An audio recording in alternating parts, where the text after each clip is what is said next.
Welcome, everyone. Thank you for joining us again today for a fabulous episode.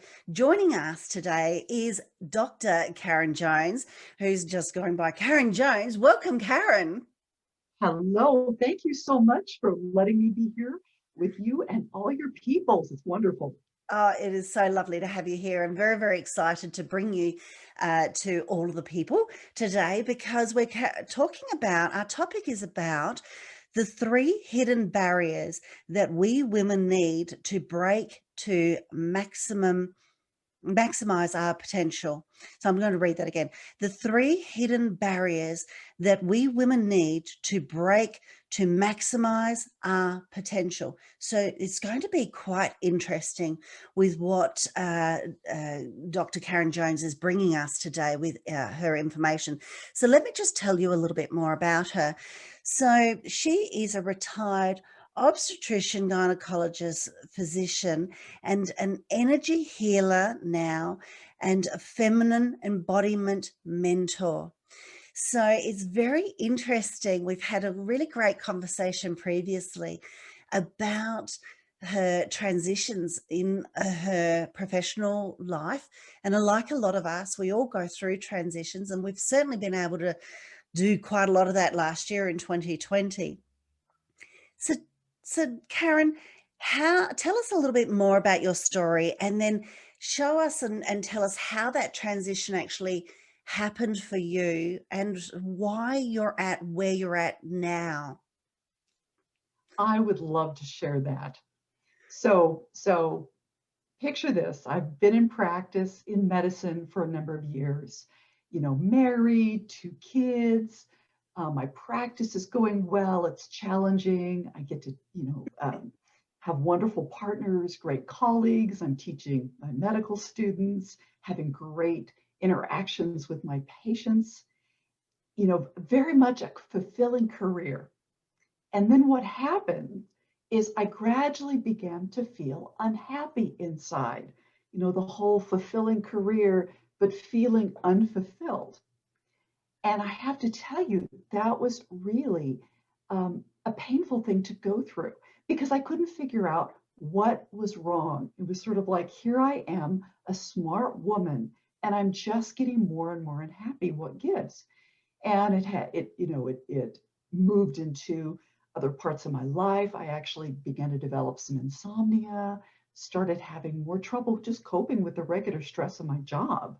I had a fairly negative inner self critic. So I was telling myself pretty hard on myself, and I had a lot of expectations. So this went on for a while. And I have to say, the funny thing is, I literally didn't even think of the possibility I could get like coaching, mentoring, help with this. I just sort of went on until I finally got to the point where I literally stopped in my tracks and said, you are harming yourself. Forcing yourself to do something when it doesn't work anymore. And it was really, really difficult for me to confront that. I had a lot of reasons why, I can't just retire, paying for the kids' education. I've been doing this so long. I'm so good at what I do. How can I step away? But I finally gave myself permission and I retired. And then began this process of this inner exploration or this reinventing of myself, because I had inside this longing to teach women. And of course, it made sense. Of course, me being a women's doctor, a women's health doctor, that I really wanted to empower women, particularly around, moving ourselves into being the empowered, sovereign women, people that we are, that much of our culture and our upbringing and our internal beliefs stop us from being. Boy, do they ever. I really like that story. But why? Tell me why. Why did you want to empower women? I mean, it's really interesting that your story, your journey with that you've come from a typical type of a traditional stepping up that ladder to where you wanted to go, and where you were wanting to go to, you achieved it, you were there, and then things happen and life changes and you're feeling, oh, it's not congruent with me anymore. I don't know why I'm unhappy. And a lot of people do that. Stepping away from that is scary for a lot of people when they need to change that run of that ladder again, and and how to do it, but also your why. I mean, you've been working with women with women's health issues, so obviously you felt the alignment there with women and a traditional sort of medical field. Why did you want to go over into empowering women in a different way? A lot of it is related to my own story because I felt even there I was as a physician, supposedly with power from the sort of traditional role Mm, models. I did not feel empowered in myself mhm, to advocate for myself. And so part of my process has been unpinning what was going on in me that I didn't feel like I could advocate for myself. And then restructuring how to do that to mm, help other women do that. Because mm, my desire is to help women specifically right now who are similar to where I am, high achievers, doing well, successful, and yet not happy. What is wrong? mm, And so, sort of reverse engineering what was wrong and then moving it forward as I begin to understand what is the context about why this is happening to women these days. What's going on here? And my why, it's hard to go deeper than that, except to say that is what the inner longing what is. The inner, that something inside that just says, I have something to bring into the world to assist and serve women in this way, and men too, because part of this can go for men too, but mm, specifically for me, more with women, to shift to say we can create a life that is full of meaning and is full of enjoyment and pleasure. mm, mm, Because most of us don't realize we can do that. We mm, think, oh, this is how it is. mm, mm. We don't, doesn't come to mind, like it didn't come to mind for me. Yeah. And I suppose because you were following a traditional path, and when us that are a little bit older, we were taught that if we follow this traditional path, when you get to where you want to get to, then it's there, everything's great, everything's happy, and that's fulfilling enough. And I know myself, when you start to achieve that at a younger age, and you go, okay, this isn't enough. And for a lot of people, it is, and that's fine.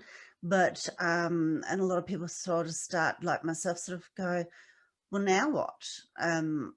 Hold on, and we go through those sorts of different phases in our time and in life at different stages. And I'm just now becoming an empty nester, and again, it's another phase where you go, well, Mhm. now what? Like, this is different again. And is this enough? Or do I really want to explore other opportunities that are coming about and those sorts of things? And certainly, I mean, in your situation, you got to a point where you're looking at retirement. And gosh, I've known people that have had, even my elder sister had a highly successful business, sold it off, and then at a very early age, in her 50s, and said, oh, actually the whole holy grail of, to get to a retirement, and that's it, you're supposed to be happy. And she was like, well, now what? Because I'm not. I was like, so it's really quite interesting. Not only have you experienced that in several different types of ways, really, that you've made a huge change between a traditional path, and that was with medical and obstetrician, and now you're doing energy healing. I mean, people would look at that and go, what the? How did that happen? So take us down that pathway a little bit too. Sure. Oh, and I just want to comment to what you were saying. Yeah, Yes. it's that so many of us have this internal feeling, is this all there is? Yes. And I want more. There's something more that I want in my life. And I'll parenthetically say, and it isn't more stuff. I mean, there may be some stuff we want, but it's this being doing that more that we want. So Mm, yes, that mm, mm, is so important to pay attention to. mm. But Yeah. anyway, back to your question about how did I get into energy healing? Okay, this was probably about that process started. Wow, that's 20 years ago now. So funny. But there I was. This was earlier in my medical career, and I began to get more and more interested in mind body medicine. And the reason for that is because as a Western trained doctor, I really realized that the underlying theories of why we get sick and why we heal were not on a purely physical basis, were not enough to explain really why we get sick and why we heal. So I began to say, there's got to be more. So this was the time again when we were starting to talk about stress and mind body medicine and all that good stuff. So I was at a Carolyn Mace workshop. And in the lunch line, I happened to mention to the woman standing behind me, I've been getting tingling on the palms of my hands. I wonder what that is. And she said, I think it's energy. Look up healing touch when you get home. So I got home. Now, this is 2000, so Google actually worked at that time. And I Googled healing touch. Yep. I never got to the healing touch website, and it's a real thing. But through a link or two, I got to the Barbara Brennan School of Healing. And as I read the description, that part of it is learning how to do hands-on energy healing, and part of it is intense personal growth work. This is probably one of the times I first was aware of that huge internal yes. I don't know if you, I'm sure you've had this experience, and I'm sure many of our listeners have, when suddenly you know, I have got to do that. And Mm. it's not from logic. I couldn't logic my way through it. I mean, in retrospect, I could say, well, I think it's because of X, Y, or Z. But truly, I was there this is what I got to do. Mm. And then reverse engineered why I thought that from a logical point of view. Yes. But it was really the internal yes. And so I went, and there I was, a very left brain, Yes. suppress my emotions because they're too painful to experience, Western trained woman going into a place where I needed to shift to being right brained. I needed to be able to start experiencing all those painful emotions that I had for years, literally all my life, refused to let myself feel. I was deer in the headlights for several years there, learning to go through that. But it was such an important thing for me to do. And then after that, what I found is even though I kept my two practices separate, because I did do some energy healing, Mm-hmm. yet what I knew about energy underpinned medicine. And what I knew about medicine underpinned energy healing. Mm. So, for instance, I'd be in the labor room with a woman who was getting ready, who was in labor, just sitting there. And I would, in my energy field, hold space for her process in the highest good. And I would do the same thing when I'd get ready to do surgery on a woman. I would hold space in the operating room. Wow, I can imagine there's so many people listening and would be going, I want you to be my doctor. It's like, where have you been? Where have you been all my life? It's like, gosh, look, and I can certainly see the correlation there, and that they do go hand in hand nicely. Unfortunately, a lot of the left brain way that we've been brought up with, trained to think, and that Western thinking doesn't always want to play games with the right brain way of doing and thinking and being, but yet it can do. And there's a lot of businesses, and a lot of physicians out there that do it. So, I believe there's always a place for everything, or a niche for everything, or, a market for everything. Absolutely. And I think that it's lovely that you've actually bridged the two, and that you can have really beautiful in-depth conversations with people, rather than just leading people off on a hearsay or a wives' tales or anything like that. You know how to help people a whole lot more, which I think is lovely. And I think then, with the previous comment that I had made about, well, how does now what, where and how, I think that you eloquently put it with that whole yes thing. And I think that some of the listeners here would have come across and felt that, and have and others could be going through it right now, or that some people will not have understood it but will come across it.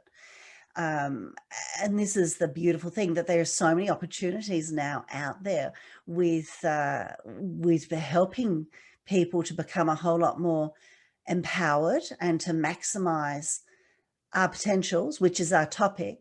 So let's pull that topic apart a little bit. The 3 hidden barriers that we women need to break to maximize our potential. So what do we need to break?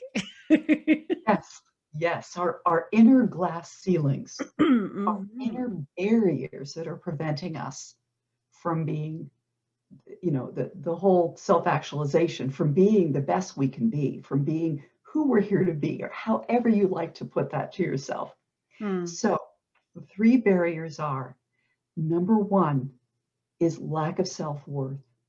Number 2 is lack in the connection to what I'll call a higher power in nature, source, the sense that all universe is supporting you. And number 3 is the isolation. So let me speak to both of those in a little more detail, if I may. Mm. So self-worth, that is the number 1 barrier that is stopping us from accessing our personal power. Mm. If on the unconscious, or in sometimes conscious level, I truly believe that I am not worthy, I'm not good enough, I am too much, the world isn't ready for me, some variation of that, then I can't access my personal power. And I'll have all sorts of personal power reasons why I can't do something, why things don't open up for me. The antidote, as we break through that, is not self-love, which a lot of people talk about, which is Mm. very Mm. important. Mm. It's acting, it's a step further. It is acting in self-love for ourselves. It's acting on our own behalf. So it isn't just saying, having the feeling experience of loving and accepting myself, okay? It is now saying, I love and accept myself, and so now I will step into whatever my desire is, which may be, starting a starting a business. So instead of saying, I can't I can't go live. I can't do Facebook lives, or whatever. I can't be seen. I have to have a script, that kind of thing. Instead, we can say, I can go ahead and be on Facebook Live and just be me. But it takes that action, self-love, and then coming out acting. And I show myself by doing that. I love myself. I respect myself. I am worthy of being this, of being visible. Mm. So that was the first one. Mm. So the Nice. second one, lack. Lack is what tells us, well, for me, I'll give you an example of that. How many of you have had the experience of needing to give a talk and writing down every single word? For me, I would do that because of the fear that I had to be in control in order to make sure it happened right. Mm. Okay. Mm. So when we have this lack, that there's something greater than me supporting me, then it means I have to be in control. But Mm-hmm. once I break that barrier and say, I am co-creating with something bigger than me, whether you call it life, the phrase, all life is organizing around my success. Then all of a sudden, I can relax and you can actually begin to feel, I can feel more ease, more flow. Mm-hmm. Mm-hmm. So the breaking through is saying, I am co-creating with life and I am 100% responsible for my part, and life is 100% responsible for working with me. We're working together from a big picture feeling I'm not alone. And that gives a lot of confidence and trust. I was about to say that I think that really brings up the trust factor, doesn't it?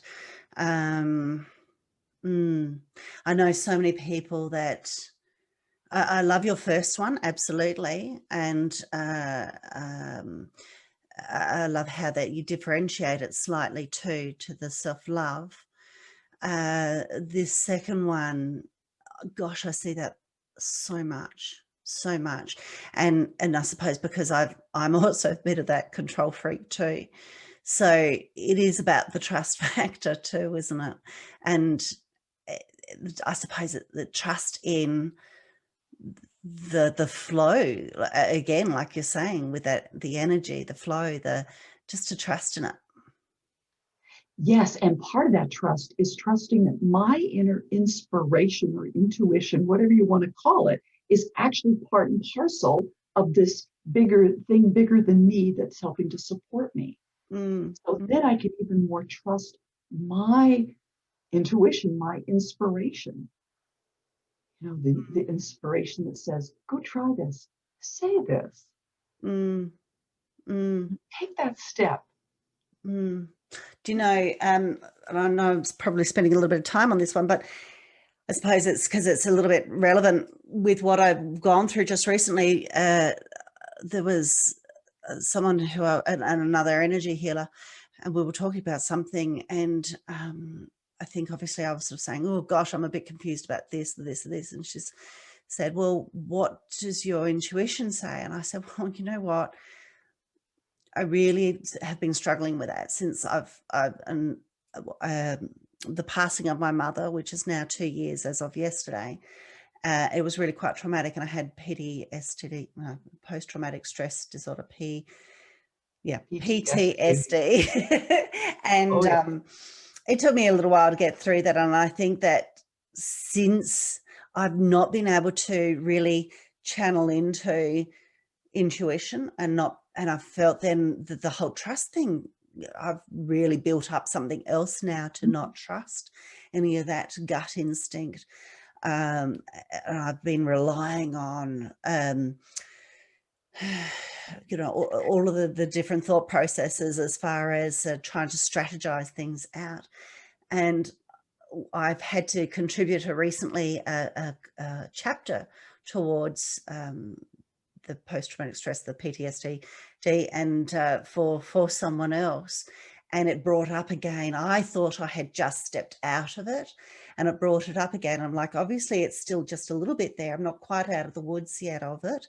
And obviously then that's why, and this was only just in this last 4 weeks, why I'm still not able to connect in with the gut instinct. And you saying this with the breaking of these barriers is, gee, I think that the barriers have layers. Goodness gracious me, like we're always thinking that we're working with them, but gosh, there's those extra layers that because if we haven't quite broken that one, we bring up a wall to help support it a little bit more. And I think that when you just said all of that, I'm like, oh my gosh, I just realize, yes, I thought I was working on it well enough, and I still need to keep working on it. So and I bring these stories into it too, so I'm hoping that other people who are listening, if they're going through something similar, that there's ways still to continue to help move forward and to break these barriers. So yeah, thank you for that. That's going to help me, I know. Oh, good. Yeah, and just to comment on that your experience, there are indeed layers. It isn't, it isn't usually one and done. What happens is, you are now way more aware. Mm, Oh, that's PTSD. So you can identify it more quickly. It's not a mystery anymore. And you yes. probably have some things you can begin to do, whether it's journaling or body work or whatever it is to move through it. And that's why we often explain the healing path as a spiral. Mm, So you're hit. So you spiral around. You hit that area again, but you're at a different level than you were before. yes. You're at a more mature, more compassionate level, Mhm. and it will. I suspect you'll find it's actually a little easier to get through because you have more resources. You've gotten resources since you were at the lower part of the spiral, Mhm. and when you circle it again, it's I have learned that all the things I have, particularly around my own self-worth, they keep happening, and yet I've worked a lot with them, and yet I'll touch into it again, and then I'll touch into it again and get some more work to do with it and touch into it again. But again, each time I touch into it, I'm more mature, I'm more resourceful, Mhm. and I work through it more quickly. Mm. Like oh yes, and you may notice that too. Mm. I think I love your analogy with that, and the spiral is going upwards, so that we're becoming more mature with it, and that really with any of these barriers that the people are listening to, and how to break them and to maximize our potential, it all is hand in hand, whether it's PTSD or not. Um, I must get the acronym right. PTSD. Anyway, so okay, so then that was the second hidden barrier. What's your third hidden barrier? So the third hidden barrier is isolation. I am isolated from resources here in our world. Mhm. It's the thought, the feeling that I certainly had. I have to, and I would say this, I have to do it myself. I can't get help. I don't need any help. Okay. The problem is it also because we get this feeling of lack of resources, not lack of connection to the greater power, but lack of resources. It also engenders a couple of problems. One is competition and comparison, and the Mm. feeling like there is not enough money, resources, clients, expertise for me. So if I see somebody else, so this is where it's really toxic these days. If I see somebody else succeeding, instead of saying, yay, oh my gosh, because of the conclusion of lack and not enough resources, the Mm. thought's going to be, the belief is, if she succeeds, I can't. So we get this really ugly stuff going on. And when I was doing the training for this transformational facilitation that I did, we worked through these barriers. And it was very interesting for me to realize the negative consequence of holding on to this one. And where I could see that when I would see somebody succeed and feel envious or jealous, I was hitting that barrier, and that it's time for that one to go. Because what we desire, of course, is to be at a place where we know there is enough. There's more than enough Mm. clients and money and abundance and resources. So when I see another woman succeed, I can say, yeah, that's me. That's me. And now there's opportunities to collaborate. Mm. So Mm. isolation, getting as we break through isolation, we can move into this whole collaboration, knowing there is enough. And now I can open myself to say, oh, I do need some resources. What people can I tap? What skills and capacities do I need? Where can I get some training? Maybe I need some coaching and support. Maybe I need, somebody to teach me, how to do technology, but it becomes more, who can I get to help me? Instead of I have to do it myself. Mm.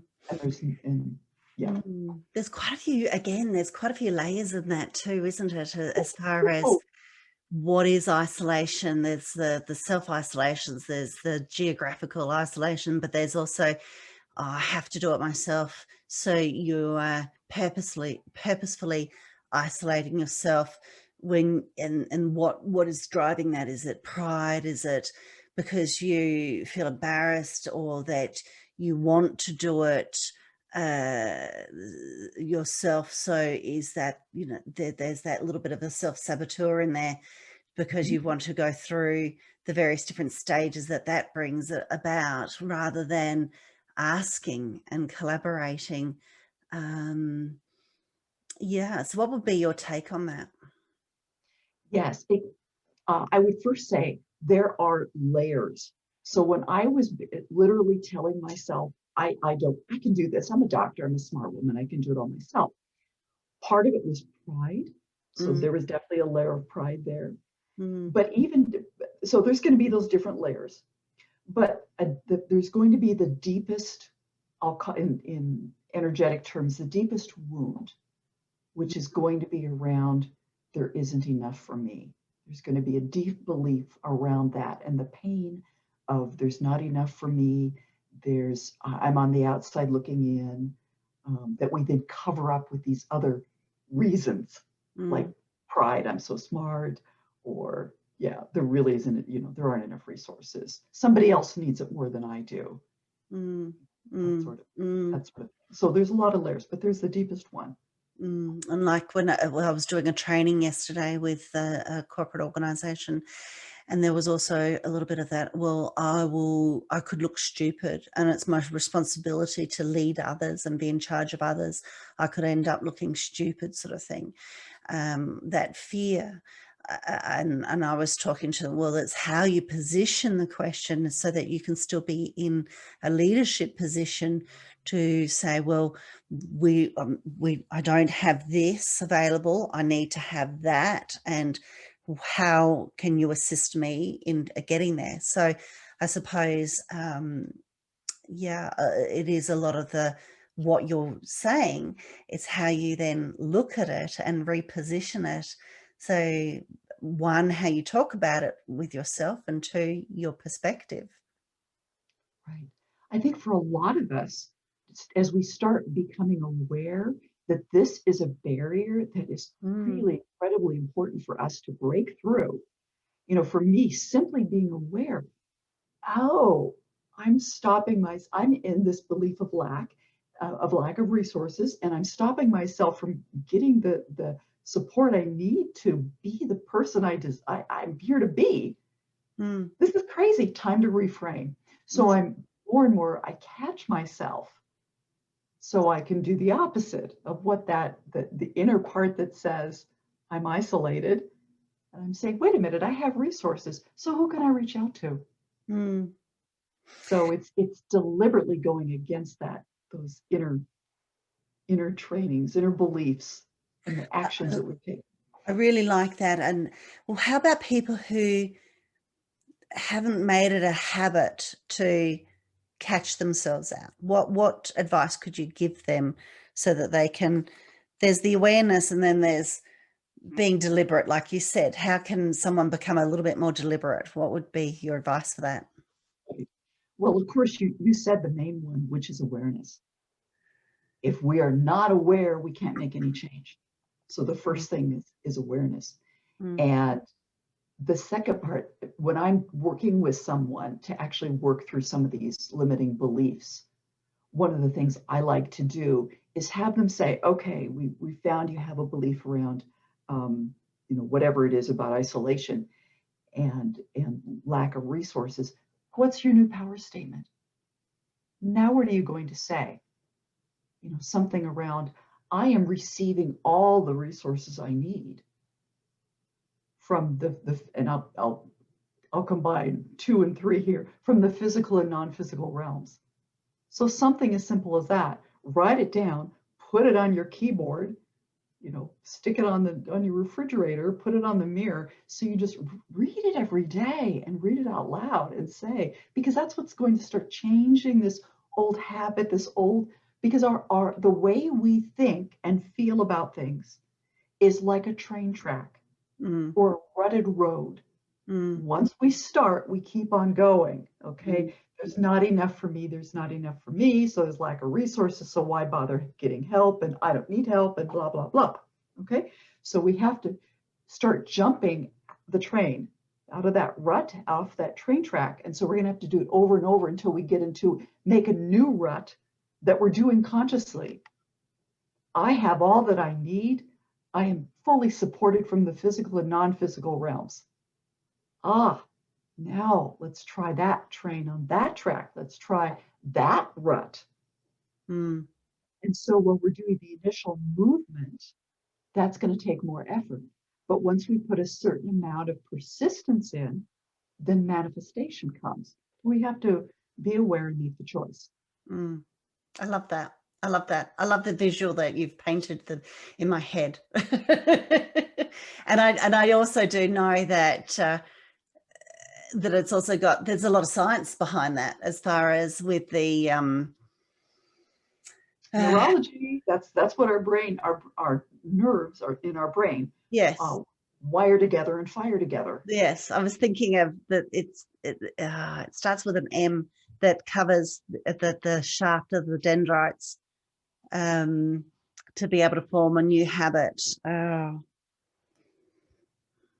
It's a certain sheath that goes around the dendrites. Oh, the myelin sheath. That myelin sheath. Yes, there we Myelin sheath. go. Yes. So perhaps, do you want to explain that a little bit to the listeners? What on earth is Sonia talking about? And how does that then deal with that habit and the whole jumping the train tracks thing? So what happens? Let me, and I'll just, I'm just have to guess and make sure I'm actually answering the question you have. But the way I think of it is in our brains, our nervous system are basically, in some level, controlling our thoughts. Okay. And that's because you get a number of nerves that are connected to each other. Mm-hmm. And so if I have a thought like, I'm hungry, and the next thought is, oh, you're bad if you eat chocolate. Okay. Some kind of that kind of thought. Then every time I go, I'm hungry, I'll get, and I start thinking, chocolate, oh, I'm bad if I would eat chocolate. So I put myself into a kind of a negative thought pattern going on. Yes. And so to change that, you literally have to have a new nerve be there to hold that new thought. Yes. And then, of course, then you have the myelin sheaths that are around oh, they go particularly around the spinal cord, but also in the brain, and those have to shift too. So Yeah, there's physical shifting. It's just amazing to think about it. it is. And yet our brains are plastic, meaning we are always, up until the day we die, we are always able to learn new things. Mm, Always, always, always able to always. change habits. So I'm not sure if I answered what you wanted me to bring up. Yes, no, yes, you did. Thank you. And I don't know why I said no. It was really lovely, because it helps both the mental thoughts, and certainly in the physical doing, we're able to create habits. So it helps stop within the negative, that inner dialogue, and comes back then to the breaking, because with our topic being the 3 hidden barriers that we have to break. We need to break those habits to create the new habits. Because I did want to then ask you, so then how does getting into your body help us to amplify the confidence and creativity? So I was trying to make a connection there between the physical getting into the body, the thought getting into the body, and with our topic there. And because you're the expert, you're the doctor. They go hand in hand. Mm, Because, and actually this will refer back to a comment you made, but also the whole second barrier of our intuition, connecting to our intuition and inspiration. We do that by being in our bodies, mm-hmm. especially women. I don't know about men quite as much, but for sure as women, we have to get into our bodies and so we can get to our heart, so we can then be open to connection, inspiration, and for those of us who've been very left brain, the kind of jobs and where we're thinking a lot and we tend to think and not feel, we tend to, I mean, like I did, treating my body as if I was a rider on a horse, and my body's the horse and I'm the rider. Go there, not really take care of it. Okay. So we have to be in our bodies. And so it is when we're in our bodies that we actually get confidence. And the reason for that is actually really interesting. From our energy field, so we have our bodies, a physical body, okay? We have emotions, so we have essentially an emotional body. We have thoughts, so we have essentially a mental body. And then we have spiritual body beyond that. And these different bodies are what make up our physical energetic field. So if I'm a person, or when I used to be a person who was entirely in her head, I would feel as if my center of awareness of the world was in my head or even above my head, like I'm looking around, watching everything like a periscope. You know, that was how I would feel as a head-oriented, thoughts-oriented person. I wasn't in my body. My energy field was like a lollipop, very little below, everything up in the upper half of my body. And if you think of a lollipop and try to stand it up on the ground, it is very unstable. And that actually contributes then to me feeling unsafe being in this world and in this body and all that. I'm not safe being on earth. And does the same thing for everybody else.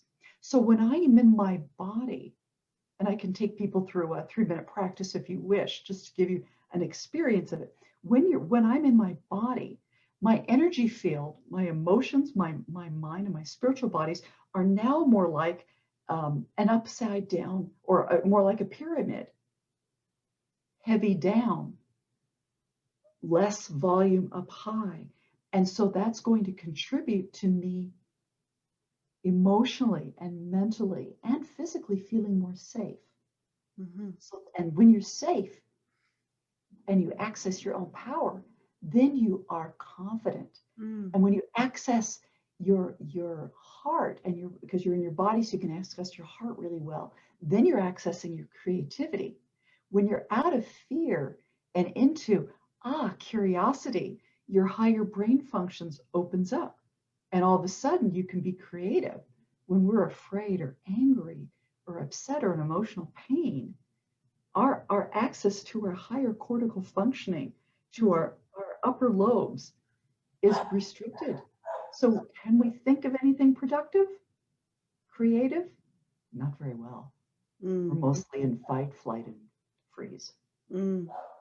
Excuse my dog barking at birds in the background there. This is the thing when we're working from home, you know, and everything you're saying, then it would certainly just, like what we talked about earlier, it would dissolve the trust. It will encourage trust. It'll dissolve the fear around trust. It would certainly dissolve, oh gosh, the dog's really putting me off now, but it would help certainly break down a lot of those barriers. It helps with the whole isolation, the lack of connection, and the self-worth, really. So I get it now when you're saying to be in the body, and that whole, again, you gave me the visual of the pyramid sort of thing. Ultimately, then it helps us with a whole lot of things as far as our health.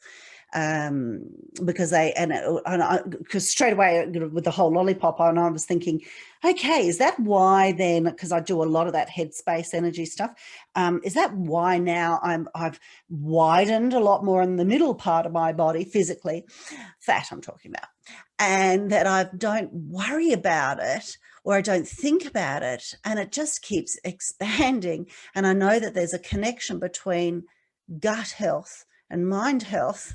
So now maybe that's what I'm missing, and I need to be part of, so that I can allow this now to dissipate, melt the fat, and get better with my health, which will then help with that intuition thing that I've got a block with. Yes, because it makes me wonder, one of the things that happens is our bodies will do what they need to do to keep us Safe. here.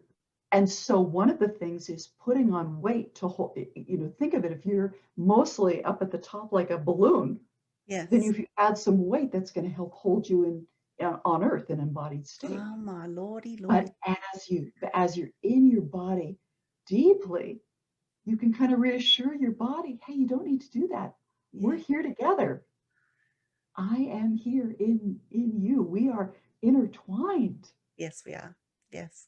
Oh gosh, this is why I love interviewing so many people and finding out all this information. It's so interesting. And this is why I call the show Prosper, because it's about becoming prosperous in all the facets of our personal life and professional life. Everything intertwines, very much so. When we're being entrepreneurs, there's so much that we have to do, and we do forget to look after ourselves. But yet, it's such a vicious circle, isn't it? It is, and yet I it's so don't do important. it. Oh, dear, oh dear. Well, look, you've taken us on an amazing journey, really, as far as breaking those barriers. And I need to ask you, because I know that you've given me a question. So I need to ask it because I find it very fascinating, this particular question. What are the masculine and feminine power systems and how do they differ? I really wanted to say, how does that, or the masculine and feminine power systems, how does that all correlate with our topic being the 3 hidden barriers that we women need to break to maximize our potential? Yes, love to speak to this. Mm, So the masculine power system is basically that of logic, linear, step by step. Basically, for many, many years, the men and we women too, that's how we accomplished things. That's how we got to be doctors and lawyers and CEOs and run our own businesses, is we were doing it like the men do, logical, linear, hierarchical, externally imposed.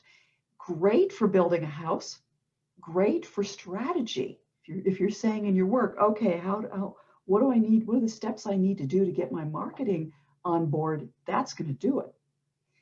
The feminine power structure, however, it is around intuition, inspiration, being in your body, and taking inspired action. It is basically brings the level of fulfillment, of meaning. And what's happened to many of us these days is we used accomplishment in the masculine power structure mm, to get where we are, but all of a sudden we're unfulfilled. This doesn't have meaning for me. Where's the meaning? Well, the meaning doesn't come from the masculine power structure. It comes from the feminine power structure. So that's why then we talk about the 3 barriers you have to go through to really embody the feminine power structure, get it as strong as the masculine so they can work together. Because mm, clearly, if you want to do what you want to do, if I want to do bringing out this business that's here to come, I need some strategy. I need the masculine. But I mm, also have to be having my intuition, my inspired action, because there's, many things I could do strategically. mm, Which one is better for me? Here's where mm, my intuition, my inspiration, my feminine power comes into play. mm, mm.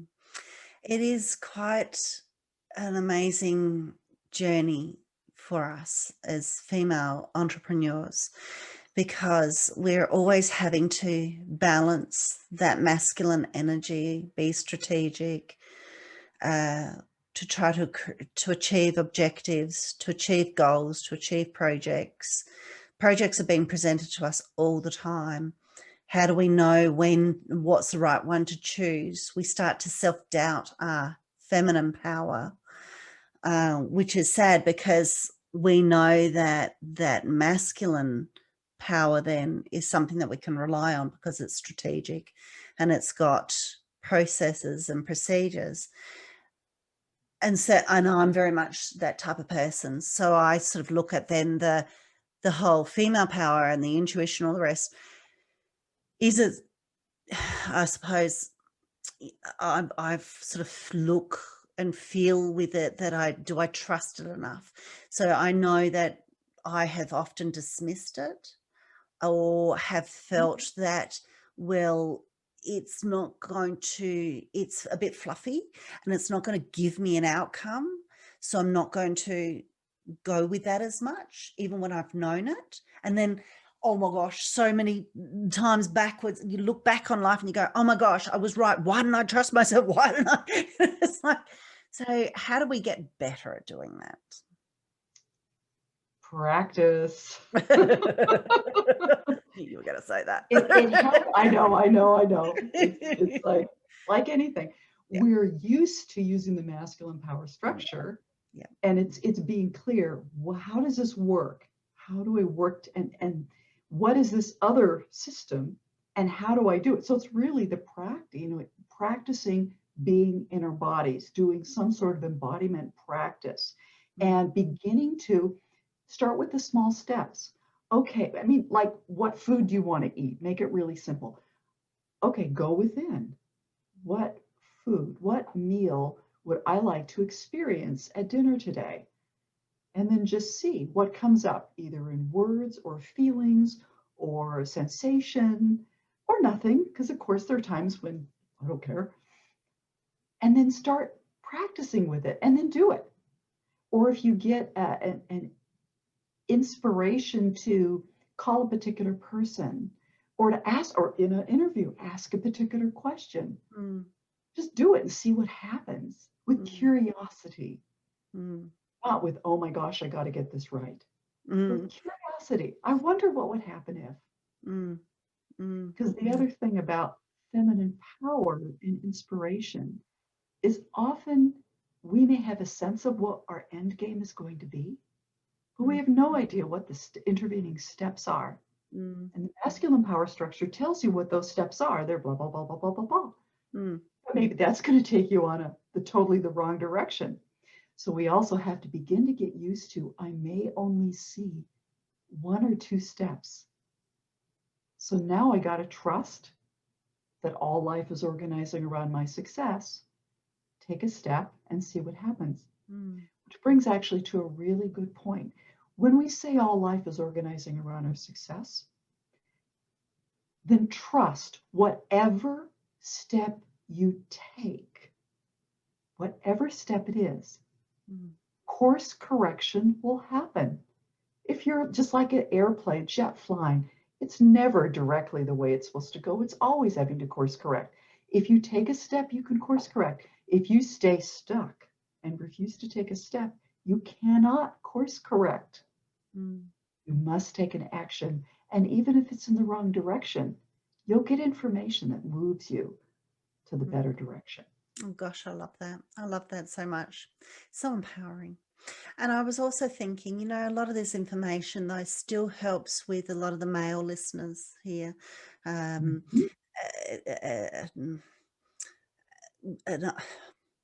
I also okay, I'm going to tell a little bit of a story here. My husband, he's very intuitive, but being brought up to be very masculine and in a very old traditional English type of way, and also works in the building industry, very macho, and it's been a bit of a journey for him to still be okay now at an older age, okay to let that down and to trust and to be sensitive, and it's okay to be about that. And it's sensitive as in being in a to be reactive to or to feel the senses and what goes on around, not sensitive as in you're not a man enough or anything like that. No. So there's a lot of men, I have seen this journey happen to a lot of men over time, that as they get older, they allow to be guided by the feminine power that they do have in them. And we've also seen that a little bit happen with the Y generation and us older ones saying, oh, you know, it's a bit soft, mate, you know, and isn't that so sad that we do that sort of thing? So for the male listeners that are listening to this, how could you, everything that you've talked about, how could you help them with understanding this and to amplify their confidence and creativity and their empowerment too? Yes. And actually, what you said brings up a really important point, and that is when I say masculine power system and feminine power system, I'm not speaking to gender, male Yeah. and female. That's different thing. And so we have both. Women have masculine, men have the feminine power structure. Mhm. And so it's being aware of each so you can know in each area of your life or each situation, what serves me better in this particular case? If I'm building a house, masculine. If I'm needing to understand what is my next step here, the feminine may be the better one here. So for the guys, I would say a lot of it's the same thing. It's coming into your body. For men, it's going to be more the belly. Women, it's being in your hips and pelvis. Men, it's more being in your belly, but it's being in your body and allow yourself to feel your physical sensations. Hot, cold, soft, smooth, taste, sound, what's good, what feels good, what doesn't feel good, and allowing yourself to start asking those questions instead of saying, I know what the next step is from a mental level. Be curious and say, what would I feel like the next step could be? Mm. Mm. And just ask. Mm. I like that. I like that. Yeah. I think it's really quite powerful, and this helps both not only the individuals, the men that are listening, but also the females that deal with the men, and vice versa, as clients and things like that. We are all, we have male children as well as female children, and it and that's just looking at it as a stereotypical type of gender. There's everything that sort of blends between. So when we're dealing with our business life, I really like that you've also helped us to be able to see our step forwards, our decision making, our choices. We can allow some of that feminine energy to help guide us, as well as the masculine energy as well. So we've really talked about quite a lot. This has been a very interesting, in-depth conversation with you. I really appreciate it. This has So been so much fun. good. Oh, look, I love asking lots of questions and really digging down into it all. So I must ask you then, what is on the horizon for you in 2021 now? Yes, great question. So I'm doing several different things. I'm opening up a group mentoring program. It is called the Embody Your More Immersion. So it's a program for women who are feeling like I want more. There's got to be more to life than this, but are needing some mentoring to start moving through this whole process because it's a process. You have to move from embodied awareness to the whole feminine, breaking through these feminine power barriers, to really getting in our body and more trusting our intuition and inspiration so we can take that inspired action and tangibly manifest in the world that which we are longing to bring and be. Mm, That's what nice. I'm doing. That sounds really interesting. Again, I got visuals. It's like I was almost brought into being a fly on the wall. I love to see when people go through those processes and how they think and feel about that. I always find it really quite fascinating what we bring with us, and those baggages and the extra baggages that we pick up. Naughty. So that would be very, very interesting, actually, that program, which is beautiful. So I also would like to ask you then, do you have an offer for the listeners? I do. We'll have a link to an audio tape that I made, 8 minutes. That's basically a deep heart body connection audio. It is this embodiment practice Mm. that if the listeners are interested in this, then it's something to listen to every day for a while. I mean, Mm. it's the same practice I do now. I used to do this whole 8 minute thing, and now I just can basically get embodied in 30 seconds because I know the process. I have my new rut, if you will, about being in my body. So that's what I have for the listeners, and I hope they will That love will help it them and greatly. enjoy Yeah, it. beautiful. Nice. Thank you so much. So before we say our final farewell, is there any last minute thing you might like to say to the listeners? Sure, I would like to give you one very quick practice to get into your heart. Cool, nice. Yep, let's do it. So let's do it. Okay. So bring something to mind. This is a like 30-second one. 30 Bring seconds. something to mind that makes your heart smile. Maybe it's kids or grandkids, a dear friend. Maybe it's your dog, your cat. Maybe it's yesterday's sunset. Maybe it's a compliment. Maybe it's chocolate cake, my personal fave. Whatever makes your heart smile, and I smile just saying it, so my heart is smiling. That simply, you're in your heart and you've gotten your energy field coherent. Nice. That felt good. I was imagining my dog playing. I just love watching him play and get into his silly moods. Yeah, isn't that nice? Well, thank you. That's lovely. I had to close my eyes to visualize it and to watch it. And yep, I feel all nice and happy. I want to go give him a cuddle now. That's right. Really reinforce it. Thank you so much for sharing so much wisdom and information and tips for us all. It's going to be very, very helpful moving forward. Thank you. You are so welcome. Thank you again for inviting me to be with you and all the listeners. Thank you so much. Lovely. Thank you. Honored. Okay. Bye-bye.